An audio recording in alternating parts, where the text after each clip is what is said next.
A I നമ്മളെ replace ചെയ്യുമോ?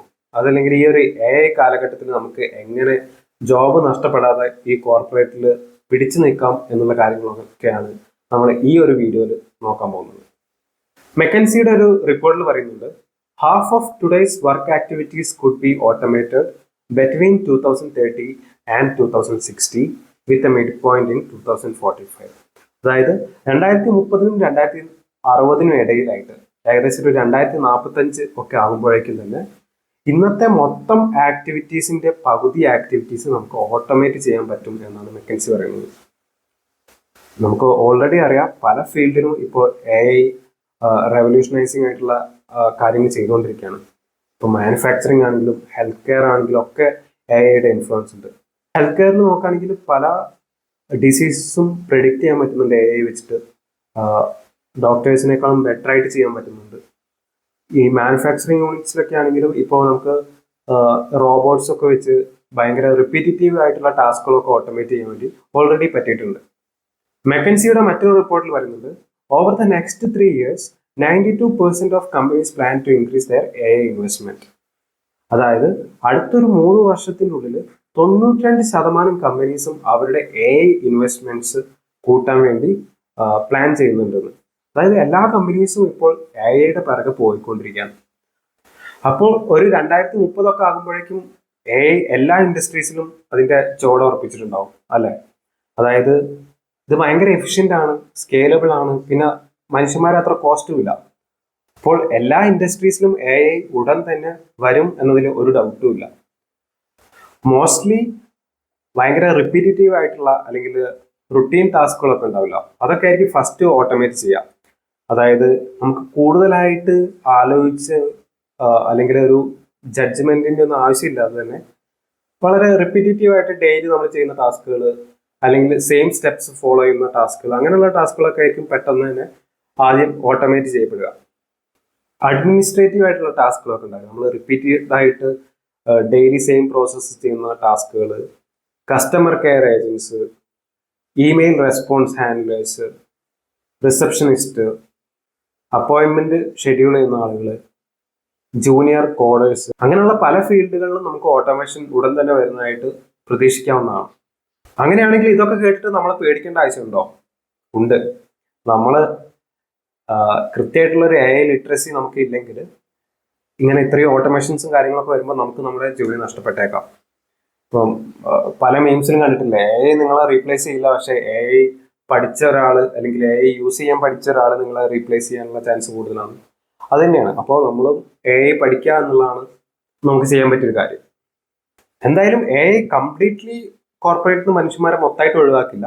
കാരണം എ ഐ എന്ന് പറഞ്ഞാൽ ജസ്റ്റ് ഒരു പ്രെഡിക്ഷൻ മെഷീൻ ആണെന്ന് പറയാം. അതായത് ഞാൻ ഉദ്ദേശിച്ചത് എന്താണെന്ന് വെച്ചാൽ, ഇപ്പൊ നമ്മുടെ ഓരോ ഡിസിഷൻസ് എടുക്കുന്നത് നമ്മുടെ പാസ്റ്റ് എക്സ്പീരിയൻസസ് വെച്ചിട്ടാണ് അല്ലെ? നമ്മൾ ചെറുപ്പം തൊട്ട് കണ്ടതും കേട്ടതും നമ്മൾ വളരുമ്പോൾ എന്തൊക്കെയാണോ പഠിച്ചത് അത് വെച്ചിട്ടാണ് നമ്മൾ ഓരോ സിറ്റുവേഷനനുസരിച്ച് എങ്ങനെ പ്രതികരിക്കണം എന്നുള്ളത് തീരുമാനിക്കുന്നത്. അതുപോലെ തന്നെ എ ഐ എന്താ ചെയ്യണമെന്ന് വെച്ചാൽ, എഐനെ ഏത് ഡാറ്റയിലാണോ ട്രെയിൻ ചെയ്തത്, എന്തൊക്കെ കാര്യങ്ങളാണോ അതിനെ ട്രെയിൻ ചെയ്യാൻ വേണ്ടി യൂസ് ചെയ്തത്, അതുമായിട്ട് സിമിലർ ആയിട്ടുള്ള സംഭവങ്ങൾ വരുമ്പോൾ ആ ട്രെയിൻ ചെയ്ത സംഭവങ്ങൾ ബേസ് ചെയ്തുകൊണ്ടൊരു പ്രഡിക്ഷൻ അല്ലെങ്കിൽ ഒരു ആക്ഷൻ അത് എടുക്കുന്നുള്ളതാണ്. പക്ഷെ അതിനൊരു മനുഷ്യന്മാരെ പോലെ ഒരു കൃത്യമായിട്ടുള്ള ഒരു ജഡ്ജ്മെന്റ് ഇല്ല. അപ്പോൾ ആ ഒരു കപ്പാസിറ്റി ഫോർ ജഡ്ജ്മെന്റ് ഇല്ലാത്തടത്തോളം കാലം നമുക്കത് ഡിസിഷൻ മേക്കിങ്ങിന് ഫുള്ളി അങ്ങോട്ട് ട്രസ്റ്റ് ചെയ്തുകൊണ്ട് ഏൽപ്പിക്കാൻ പറ്റില്ല അല്ലേ? ഇപ്പൊ കുറച്ച് മനുഷ്യന്മാര് എന്തായാലും വേണം ഈ എ ഐ തരുന്ന ഡിസിഷൻസ് അല്ലെങ്കിൽ ഔട്ട്പുട്ട് എത്രത്തോളം വാല്യൂബിൾ ആണ്, അല്ലെങ്കിൽ ഏതൊക്കെ അത്തരത്തിലുള്ള ഔട്ട്പുട്ടുകൾ നമ്മൾ സ്വീകരിക്കണം, എന്തൊക്കെ ഒഴിവാക്കണം എന്നുള്ള കാര്യങ്ങളൊക്കെ തീരുമാനിക്കാൻ വേണ്ടിയിട്ട് കുറച്ച് ആൾക്കാർ എന്തായാലും വേണം. അപ്പോൾ ഈ ഒരു ഡിസിഷൻ മേക്കിങ്ങിന് വേണ്ടിയിട്ട് കോർപ്പറേറ്റ് ലാഡറിലെ ടോപ്പിലുള്ള കുറച്ച് ആൾക്കാർ മാത്രം മതി. താഴെയുള്ളവർക്ക് എന്താണ് സംഭവിക്കുക? ഒന്നെങ്കിൽ അവർക്ക് ജോലി നഷ്ടപ്പെടും, അതല്ലെങ്കിൽ കുറഞ്ഞ ശമ്പളമായിരിക്കും കിട്ടുക. അത് ഭയങ്കര ഒരു പ്രശ്നമാണല്ലേ? കാരണം കുറച്ച് പേർക്ക് നല്ല ശമ്പളം കിട്ടുന്നു, അവർ ഡിസിഷൻസ് എടുക്കുന്നു, ബാക്കിയുള്ള കാര്യങ്ങളൊക്കെ എ ചെയ്യാണ്. പിന്നെ വെറുതെ ഉള്ള കുറച്ച് മനുഷ്യന്മാർക്ക് ഒന്നെങ്കിൽ ജോലി ഉണ്ടാവില്ല, ഈ ജോലി ഉണ്ടെങ്കിൽ തന്നെ ഭയങ്കര കുറഞ്ഞ കാശ്. അപ്പൊ അത് ഭയങ്കര ഒരു സോഷ്യോ എക്കണോമിക് ഇംബാലൻസ് അവിടെ ക്രിയേറ്റ് ചെയ്യും. അങ്ങനെയൊക്കെ നടന്നേക്കാം. അപ്പോൾ അങ്ങനെ ഉള്ള സിറ്റുവേഷൻ ഒഴിവാക്കണമെങ്കിൽ നമ്മൾ എന്തായാലും AI ലിറ്ററസി നമ്മൾ ഇൻക്രീസ് ചെയ്യേണ്ടതായിട്ടുണ്ട്. ഒരു പക്ഷെ അങ്ങനെ പോവുകയാണെങ്കിൽ ജോബ്സ് കുറവായിരിക്കും. അപ്പോൾ കൂടുതൽ കൂടുതൽ ഓണ്ടർപ്രണേഴ്സ് ഉണ്ടാവാനുള്ള ചാൻസ് കൂടുതലാണ്.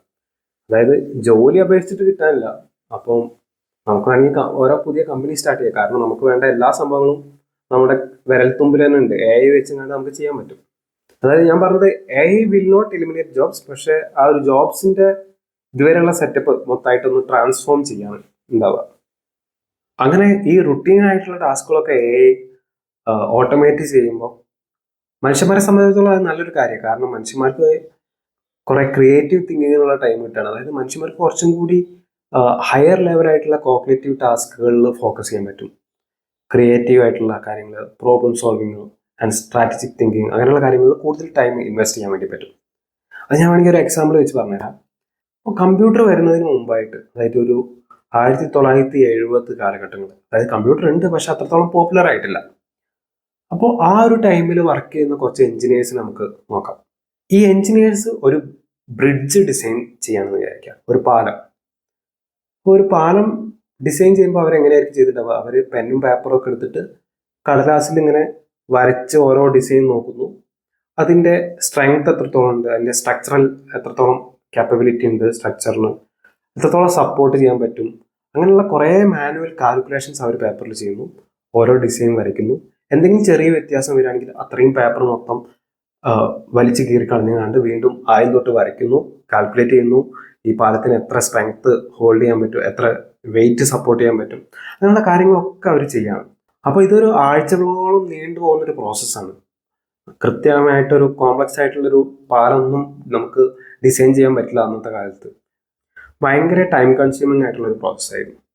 പക്ഷെ എന്നാൽ കമ്പ്യൂട്ടർ വന്നതിന് ശേഷം എന്താ സംഭവിച്ചതെന്ന് വെച്ചാൽ കുറേ സോഫ്റ്റ്വെയർസ് വന്നു. അതായത് പല കോംപ്ലക്സ് ആയിട്ടുള്ള പാലത്തിൻ്റെ സ്ട്രക്ചർ കൊടുത്തു കഴിഞ്ഞാലും അല്ലെങ്കിൽ ഡിസൈൻ കൊടുത്തു കഴിഞ്ഞാലും അതിൻ്റെ റിലേറ്റഡ് ആയിട്ടുള്ള കാൽക്കുലേഷൻസ് വളരെ കുറഞ്ഞ ടൈമിൽ തന്നെ ചെയ്തു തരാൻ പറ്റുന്ന സോഫ്റ്റ്വെയർസ് വന്നു. പല കോംപ്ലക്സ് ആയിട്ടുള്ള ഡിസൈൻസ് അപ്പോൾ നമുക്ക് ചിന്തിച്ചെടുക്കാൻ പറ്റി. അപ്പോൾ ഈ റിപ്പീറ്റേറ്റീവ് ആയിട്ടുള്ള ഈ കാൽക്കുലേഷൻസ് സംഭവങ്ങളൊക്കെ ഒഴിവായപ്പോൾ തന്നെ ഈ എഞ്ചിനീയേഴ്സിന് ഭയങ്കര ബോൾഡ് ആയിട്ടുള്ള, ഭയങ്കര ഇന്നോവേറ്റീവ് ആയിട്ടുള്ള പുതിയ ഡിസൈൻസ് ഒക്കെ ആയിട്ട് വരാൻ പറ്റി, അല്ലേ? മറ്റൊരു എക്സാമ്പിൾ നോക്കുകയാണെങ്കിൽ നമ്മൾ ഈ സെക്രട്ടറിമാരൊക്കെ ഈ കമ്പ്യൂട്ടറിൽ ടൈപ്പ് ചെയ്യാൻ തുടങ്ങിയപ്പോൾ, പണ്ട് ടൈപ്പ് റൈറ്റർ ഉപയോഗിച്ച് കണ്ട് ടൈപ്പ് ചെയ്യുമ്പോൾ എന്തെങ്കിലും ഒരു സ്പെല്ലിംഗ് മിസ്റ്റേക്ക് വന്നു കഴിഞ്ഞാൽ പിന്നെ ആദ്യം തൊട്ട് വീണ്ടും ടൈപ്പ് ചെയ്യണം. അപ്പോൾ അതിൻ്റെ ഒന്നും ആവശ്യമില്ലാതെ കമ്പ്യൂട്ടറിൽ നമുക്ക് ജസ്റ്റ് ഒന്ന് മാറ്റിയാൽ മതി. അപ്പോൾ കുറേ റുട്ടീൻ ആയിട്ടുള്ള റിപ്പീറ്റീവ് ആയിട്ടുള്ള ടാസ്കുകൾ നമുക്ക് എലിമിനേറ്റ് ചെയ്യാൻ പറ്റി കമ്പ്യൂട്ടർ വന്നതിന് ശേഷം. ഇപ്പോൾ നടക്കുന്നത് അതുപോലുള്ള സംഭവങ്ങളാണ്. ഈ AI ചെയ്യുന്നത് എന്താണെന്ന് വെച്ചാൽ ഇപ്പോഴും ഭയങ്കര റുട്ടീൻ ആയിട്ടുള്ള കോഗ്നേറ്റീവ് ടാസ്കുകളുണ്ട്. അതായത് കുറച്ചൊരു മെൻ്റൽ എഫേർട്ട് വേണം, പക്ഷേ സ്റ്റിൽ റിപ്പീറ്റേറ്റീവ് ആയിട്ടുള്ള അല്ലെങ്കിൽ ഭയങ്കര പ്രെഡിക്റ്റബിൾ ആയിട്ടുള്ള ടാസ്കുകളൊക്കെ ഉണ്ട്. അതൊക്കെ ഓട്ടോമേറ്റ് ചെയ്യാൻ വേണ്ടിയിട്ട് AI നമ്മളെ സഹായിക്കും. അതായത് ഇപ്പോൾ നമ്മുടെ കയ്യിൽ ഒരു റിപ്പോർട്ട് വന്നിട്ട് അത് സമ്മറൈസ് ചെയ്യാൻ പറയാം. അത് കുറച്ച് മെൻ്റൽ എഫേർട്ട് എടുക്കുന്ന ഒരു സംഭവമാണ്. നമ്മൾ വായിച്ച് നോക്കിയിട്ട് സമ്മറൈസ് ചെയ്യണം. പക്ഷെ അത് വീണ്ടും ഒരു റിപ്പീറ്റേറ്റീവ് ആയിട്ടുള്ള ടാസ്ക്കാണ്. അങ്ങനെ വായിച്ച് നോക്കി ചെയ്യാന്നുള്ളത് നമ്മൾ നമ്മുടെ മെഷീൻ ലേണിംഗ് മോഡലിനെ അല്ലെങ്കിൽ AI-നെ നമ്മൾ അതിൽ ട്രെയിൻ ചെയ്ത് കഴിഞ്ഞാൽ അത് നമുക്ക് ചെയ്തു തരും. അപ്പോൾ നമുക്ക് അത്രയും ടൈം വേസ്റ്റ് ചെയ്യേണ്ട ആവശ്യമില്ല, സമ്മറൈസ് ചെയ്യാന്നുള്ള ഒരു കാര്യം ചെയ്യേണ്ട ആവശ്യമില്ല.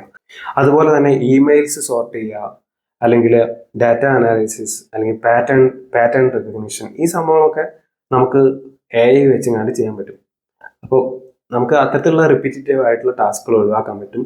അതുകൊണ്ട് തന്നെ നമുക്ക് കൂടുതലായിട്ട് ഇമാജിനേഷൻ, എംപതി, സ്ട്രാറ്റജി അല്ലെങ്കിൽ ബിഗ് പിക്ചർ തിങ്കിങ്, അങ്ങനെയുള്ള കുറച്ചും കൂടി കോംപ്ലക്സ് ആയിട്ടുള്ള കോഗ്നേറ്റീവ് ടാസ്കുകളിൽ നമുക്ക് ഫോക്കസ് ചെയ്യാൻ പറ്റും എന്നുള്ളതാണ് ഇതിൻ്റെ ഏറ്റവും നല്ലൊരു ഗുണം എന്ന് പറയുന്നത്. അപ്പോൾ നമുക്ക് അങ്ങനെ കോംപ്ലക്സ് ആയിട്ടുള്ള കോഗ്നേറ്റീവ് ടാസ്കുകളിൽ നമുക്ക് ഫോക്കസ് ചെയ്യാൻ പറ്റുമ്പോൾ നേരത്തെ പറഞ്ഞ പോലെ കൂടുതൽ സ്റ്റാർട്ടപ്പുകൾ വരാനുള്ള ചാൻസ് കൂടുതലാണ്. അപ്പോൾ ഇപ്പോൾ ശരിക്കും പറഞ്ഞാൽ നമ്മൾ ജീവിക്കുന്നത് ഒരു പാരഡൈം ഷിഫ്റ്റിൻ്റെ ഇടയിലാണ്. അതായത് ഇതുവരെ നമ്മളെ മെഷീൻസ് നമ്മളെ സഹായിച്ച് എന്തിനൊക്കെയാന്ന് വെച്ചാൽ ഒന്ന് ഫിസിക്കൽ ലേബർ അല്ലെങ്കിൽ കാൽക്കുലേഷൻസ്, ഈ സംഭവങ്ങളൊക്കെയാണ് നമ്മളെ ഇതുവരെ മെഷീൻസ് നമ്മളെ സഹായിച്ചിട്ടുള്ളത്. അപ്പോൾ അങ്ങനെ ചെയ്യുമ്പോൾ എന്താണെന്ന് വെച്ചാൽ machines were doing all these calculations and physical labour. പക്ഷെ അപ്പോഴും മനുഷ്യന്മാർ അവിടെ വേണമായിരുന്നു. അതായത് thinking was completely done by humans. മനുഷ്യന്മാരായിരുന്നു അവിടെയുള്ള എല്ലാ തിങ്കിങ് അല്ലെങ്കിൽ ഡിസിഷൻ മേക്കിംഗ് ഒക്കെ നടത്തിക്കൊണ്ടിരുന്ന മനുഷ്യന്മാരായിരുന്നു. ജസ്റ്റ് കാൽക്കുലേഷൻസ് വേണ്ടി നമ്മൾ സോഫ്റ്റ്വെയർസ് യൂസ് ചെയ്യുന്നു, അല്ലെങ്കിൽ ഫിസിക്കൽ ലാബിന് വേണ്ടിയിട്ട് എക്യുപ്മെൻറ്റ്സ് മെഷീൻസ് ഒക്കെ നമ്മൾ യൂസ് ചെയ്തിരുന്നു. പക്ഷെ ഇപ്പം ആ ഒരു സംഭവം കംപ്ലീറ്റ്ലി മാറുകയാണ്. അതായത് ഇപ്പം thinking is not limited to humans എന്നോ, മനുഷ്യന്മാർക്ക് മാത്രമല്ല ചിന്തിക്കാൻ പറ്റുക. ഇപ്പോൾ എ ഐ ചിന്തിക്കുകയാണ്. എ ഐ ചിന്തിക്കുക എന്ന് ഞാൻ പറയുകയാണെങ്കിൽ കൂടി ബേസിക്കലി നമ്മൾ ട്രെയിൻ ചെയ്യുന്ന സംഭവങ്ങൾ വെച്ചിട്ട് ഫ്യൂച്ചറിൽ നമ്മൾ കൊടുക്കുന്ന ഡാറ്റ അല്ലെങ്കിൽ ടാസ്ക് അത് ഹാൻഡിൽ ചെയ്യുന്നു. ഇൻ എ വേ അതൊരു തിങ്കിങ് എന്ന് വേണമെങ്കിൽ നമുക്ക് പറയാൻ പറ്റുമല്ലേ. ഇപ്പോൾ A I can think in limited but powerful ways. അതിനെ അനലൈസ് ചെയ്യാൻ പറ്റും, സമ്മറൈസ് ചെയ്യാൻ പറ്റും, എഴുതാൻ പറ്റും, കണ്ടന്റ് എഴുതാൻ പറ്റും, ട്രാൻസ്ലേറ്റ് ചെയ്യാൻ പറ്റും, നമുക്ക് ഐഡിയാസ് സജസ്റ്റ് ചെയ്യാൻ പറ്റും, ഡിസൈൻസ് ഉണ്ടാക്കാൻ പറ്റും, and even have one on one conversations. ഒരു ചാറ്റ് ചെയ്യാൻ വേണ്ടി വരെ പറ്റും അല്ലേ. എത്ര പേര് ചാറ്റ് GPT പോയിട്ട് ഓരോ കാര്യങ്ങൾ ചോദിക്കുന്നുണ്ട്. ഇപ്പോൾ ഒരു മനുഷ്യന്മാർ സംസാരിക്കുന്ന പോലെ തന്നെ നമ്മളോട് ചാറ്റ് ചെയ്യാൻ വേണ്ടിയൊക്കെ ഇന്ന് പറ്റുന്നത്. അപ്പോൾ ഇതുവരെയുള്ള സംഭവങ്ങളിൽ മൊത്തത്തിൽ ഡിഫറെൻ്റ് ആയിട്ടുള്ള ഒരു യുഗത്തിലോട്ടാണ് നമ്മൾ പോയിക്കൊണ്ടിരിക്കുന്നത്. അതായത് ഇനി നമുക്ക് എല്ലാ ഡിസിഷനും എടുക്കാൻ മനുഷ്യന്മാരെ ആവശ്യമില്ല, അല്ലെങ്കിൽ എല്ലാം അനലൈസ് ചെയ്യാനോ സമ്മറൈസ് ചെയ്യാനോ ഒന്നും മനുഷ്യന്മാരെ ആവശ്യമില്ല. അപ്പോൾ എ ഐ എന്ന് പറഞ്ഞാൽ ശരിക്കും ഒരു കൊളാബറേറ്റർ പോലെ ആക്ട് ചെയ്യാൻ പറ്റും. ഇതുവരെ നമുക്ക് ടൂൾസ് ആയിരുന്നു ഉണ്ടായിരുന്നത്, ഇനി നമുക്ക് കൊളാബറേറ്റേഴ്സിനെ കിട്ടുകയാണ്. നമ്മുടെ കാര്യങ്ങൾ പകുതി ഒരാളെ ഏൽപ്പിക്കണ പോലെ നമുക്ക് അതിനെ ഏൽപ്പിച്ച് പോകാൻ പറ്റും. ഇതുവരെ ഫിസിക്കൽ മാനുവൽ ആയിട്ടുള്ള സംഭവങ്ങൾ ഓട്ടോമേറ്റ് ചെയ്യുന്നത് പോലെ തന്നെ ഇനി കോഗ്നിറ്റീവ് ഓട്ടോമേഷനിലേക്ക് പോവാണ്. നമ്മളും അതിനനുസരിച്ച് അഡാപ്റ്റ് ചെയ്യേണ്ടതായിട്ടുണ്ട് അല്ലേ. അങ്ങനെ എ ഐ നമുക്കൊരു കൊളാബറേറ്റർ ആയിട്ട് വരുമ്പോൾ ഇതുവരെയുള്ള ജോബ്സ് ഒക്കെ ഒന്ന് റീഡിസൈൻ ചെയ്യേണ്ടതായിട്ട് വരും അല്ലേ. ഇനി നമുക്ക് പിടിച്ചു നിൽക്കാൻ വേണ്ട സ്കിൽസ് എന്ന് പറഞ്ഞാൽ creativity, judgement, ethics, emotional intelligence, ഇങ്ങനെയുള്ള സംഭവങ്ങളൊക്കെ ആയിരിക്കും കൂടുതൽ വാല്യുബിൾ ആയിട്ട് വരിക. കാരണം കുറഞ്ഞ മെന്റൽ എഫേർട്ടുള്ള റിപ്പീറ്റേറ്റീവ് ടാസ്കുകളൊക്കെ എ ഐനെ കൊണ്ട് ചെയ്യാൻ പറ്റും. അപ്പോൾ ഇങ്ങനെയുള്ള കാര്യങ്ങളാണ് നമ്മൾ കൂടുതൽ ഫോക്കസ് ചെയ്യേണ്ടത്. എത്രത്തോളം നമുക്ക് ക്രിയേറ്റീവ് ആയിട്ടുള്ള കാര്യങ്ങൾ ചെയ്യാൻ പറ്റും, എത്രത്തോളം ഇമോഷണൽ ഇന്റലിജൻസ് യൂസ് ചെയ്തുകൊണ്ട് കാര്യങ്ങൾ ചെയ്യാൻ പറ്റും, അങ്ങനെയുള്ള കാര്യങ്ങളൊക്കെ. ഇപ്പോൾ ഏത് ഇൻഡസ്ട്രി ആയിക്കോട്ടെ, ലോ, റൈറ്റിംഗ് ആയിക്കോട്ടെ, കോഡിങ്, ഹെൽത്ത് കെയർ, എഡ്യൂക്കേഷൻ, എല്ലാ ഇൻഡസ്ട്രീസും മൊത്തത്തിൽ റീസ്ട്രക്ചേർഡ് ആവാൻ പോവാണ്. അപ്പോൾ നമ്മൾ ഇപ്പോൾ ഉള്ളത് ഒരു എക്കണോമിക് ആൻഡ് പ്രൊഫഷണൽ സർവൈവലിന് വേണ്ടിയിട്ട് ഒരു ഫൈറ്റ് ചെയ്യേണ്ട ഒരു സിറ്റുവേഷനിലാണ്. അപ്പോൾ ഒരു പ്രൊഫഷണൽ സർവൈവലിന് നമുക്ക് എന്തൊക്കെ ചെയ്യാൻ പറ്റും എന്ന് നമുക്ക് നോക്കാം. അപ്പോൾ നമ്മൾ ഇതുവരെയുള്ള മനുഷ്യന്മാരുടെ ഹിസ്റ്ററി മൊത്തം നോക്കുകയാണെങ്കിൽ ഏതെങ്കിലും ഒരു കാര്യത്തിൽ ഭയങ്കര ഗുഡായിട്ടുള്ള സ്പെഷ്യലിസ്റ്റ് ആയിട്ടുള്ള ആളുകൾക്കായിരുന്നു സൊസൈറ്റി കൂടുതൽ റിവാർഡ് ചെയ്തിരുന്നത്. ഒരു ഹാർട്ട് സർജറി നടത്തുന്ന ഒരു ഹാർട്ട് സർജൻ, അല്ലെങ്കിൽ ഒരു corporate lawyer, financial analyst, data entry ചെയ്യുന്ന ഒരാൾ, അങ്ങനെയുള്ള ഒരു സ്പെഷ്യലൈസ്ഡ് ആയിട്ടുള്ള വർക്ക് ചെയ്യുന്ന ആളുകൾക്ക് കൂടുതൽ ക്യാഷ് കിട്ടിയിരുന്നത്, അല്ലെങ്കിൽ റെസ്പെക്ട്, സ്റ്റാറ്റസ് ഒക്കെ കിട്ടിയിരുന്നത്. അത് ദാറ്റ് മേക്ക് സെൻസ് റൈറ്റ്. കാരണം നമ്മൾ എന്തെങ്കിലും ഒരു കാര്യത്തിൽ ഭയങ്കരമായിട്ട് ഫോക്കസ് ചെയ്യണമെങ്കിൽ അതിൽ കുറേ വർഷം അതിൽ വർക്ക് ചെയ്യണം, എന്നാലേ നമ്മൾ അത്രത്തോളം എഫിഷ്യൻ്റ് അല്ലെങ്കിൽ അക്യുറേറ്റ് ആയിട്ട് നമുക്ക് ആ ഒരു കാര്യം പഠിച്ചെടുക്കാൻ അതിൽ മാസ്റ്റർ ആവാൻ പറ്റുള്ളൂ അല്ലേ. അപ്പോൾ ആ ഒരു കാലഘട്ടത്തിൽ ടൂൾസിന് ഒരിക്കലും മനുഷ്യന്മാരുടെ ആ ഡെപ്ത് ഓഫ് അണ്ടർസ്റ്റാൻഡിങ്, ഏതെങ്കിലും ഒരു മേഖലയിൽ മനുഷ്യന്മാരുടെ ആ ഡെപ്ത് ഓഫ് അണ്ടർസ്റ്റാൻഡിങ്ങിന് ഒരു ടൂൾസിനും റീപ്ലേസ് ചെയ്യാൻ പറ്റിയിട്ടുണ്ടായില്ല. അപ്പോൾ ആ ഒരു കാലഘട്ടത്തിൽ സ്പെഷ്യലൈസേഷൻ എന്ന് പറഞ്ഞാൽ ഭയങ്കര സ്റ്റേബിൾ ആയിട്ടുള്ളൊരു വേ ഓഫ് ലിവിങ് ആണ്, അല്ലെങ്കിൽ ഒരു ജോബ് സ്ട്രാറ്റജി ആയിരുന്നു. ഹൈ പേ, ഹൈ സ്റ്റാറ്റസ്.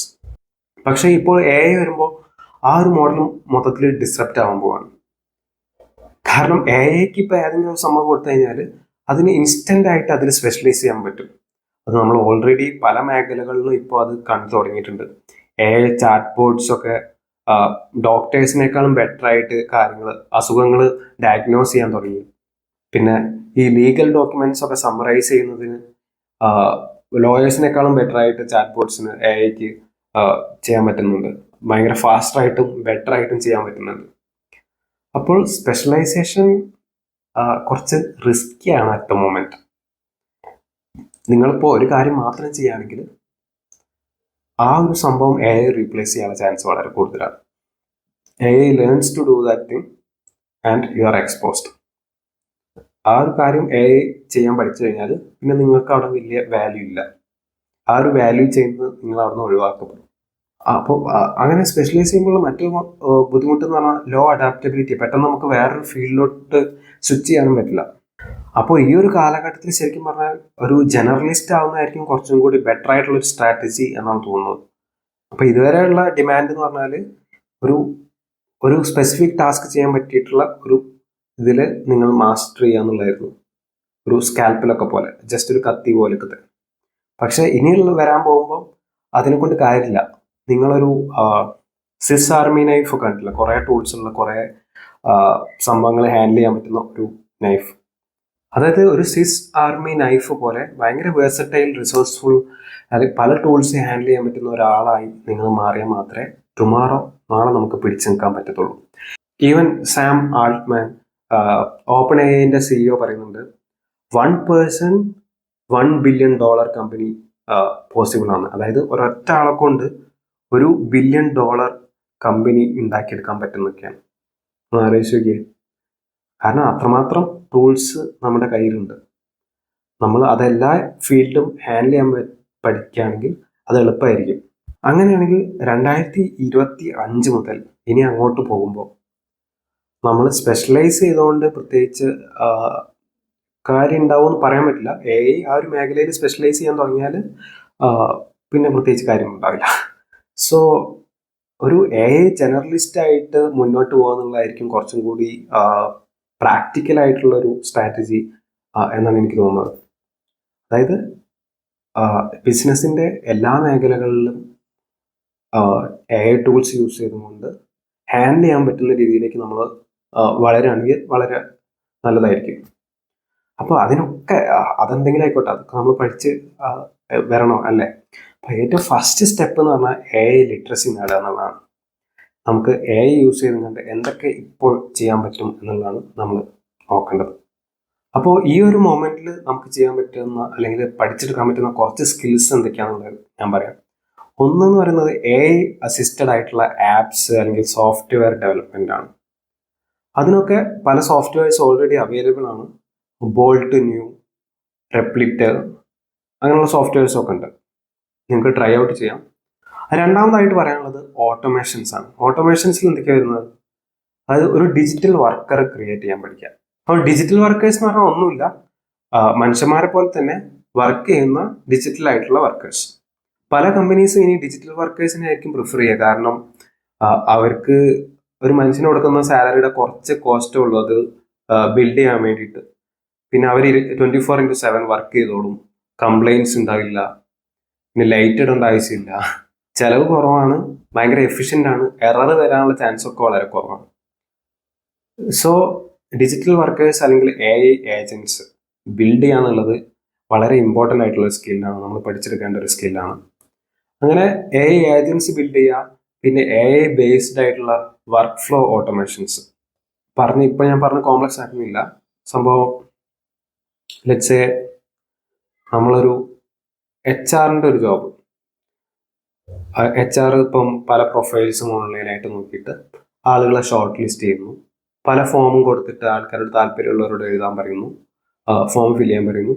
ആ ഫോമിൽ നിന്ന് കിട്ടുന്ന ഡാറ്റയൊക്കെ ബേസ് ചെയ്തിട്ട് നമ്മുടെ പാക്കേജും സംഭവവും കാര്യങ്ങളൊക്കെ നോക്കിയിട്ട് ആയിട്ടുള്ള ആളുകളെ കുറച്ച് ഷോർട്ട് ലിസ്റ്റ് ചെയ്യുന്നു. എന്നിട്ട് ഇന്റേണൽ ടീമിന് അവരെ കോൺടാക്ട് ചെയ്യാൻ വേണ്ടിയിട്ട് ഒരു മെസ്സേജ് പോകുന്നു.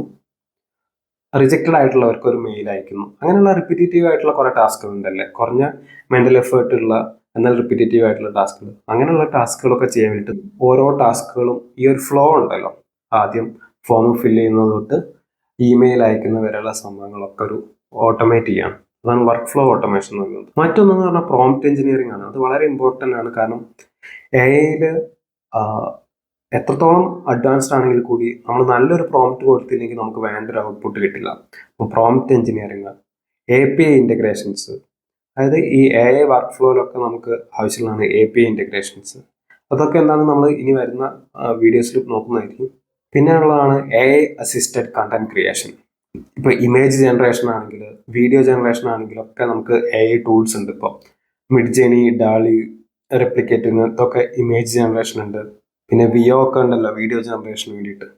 പിന്നെ കസ്റ്റം മ്യൂസിക്കിന് വേണ്ടിയിട്ട് സുനോ, AI എഡിറ്റിങ്ങിന് വേണ്ടിയിട്ട് ഡിസ്ക്രിപ്റ്റ്, ഓപ്പസ്, പിന്നെ റൈറ്റിങ്ങിനൊക്കെ വേണ്ടിയിട്ട് നമുക്ക് ChatGPT, ജെമിനി, അങ്ങനെ പല ടൂൾസ്, AI ടൂൾസ് അവൈലബിൾ ആണ്. അപ്പോൾ ഇത്തരത്തിലുള്ള സ്കിൽസുകളൊക്കെ നമുക്ക് പഠിച്ചെടുക്കാൻ പറ്റുകയാണെങ്കിൽ നമുക്ക് പിന്നെയും പിടിച്ചു നിൽക്കാൻ പറ്റും എന്നാണ് എനിക്ക് തോന്നുന്നത്. അപ്പോൾ ഇത്രയും സ്കിൽസൊക്കെ നമ്മൾ പഠിച്ച് സെറ്റാക്കി എടുക്കുക. ഞാനും ഈ എ അത്ര പഠിച്ച് സംഭവം സെറ്റായിട്ട് നിൽക്കുന്ന ഒരാളൊന്നുമല്ല. ഞാൻ ജസ്റ്റ് സ്റ്റാർട്ട് ചെയ്യുന്നേ ഉള്ളൂ. അപ്പോൾ നമുക്ക് ഒരുമിച്ച് പഠിക്കാം. All the best. നിങ്ങൾക്ക് ഈ വീഡിയോ കൊണ്ട് എന്തെങ്കിലും ഉപകാരം ഉണ്ടായിട്ടുണ്ടെങ്കിൽ എൻ്റെ ചാനൽ സബ്സ്ക്രൈബ് ചെയ്യുക. All the best.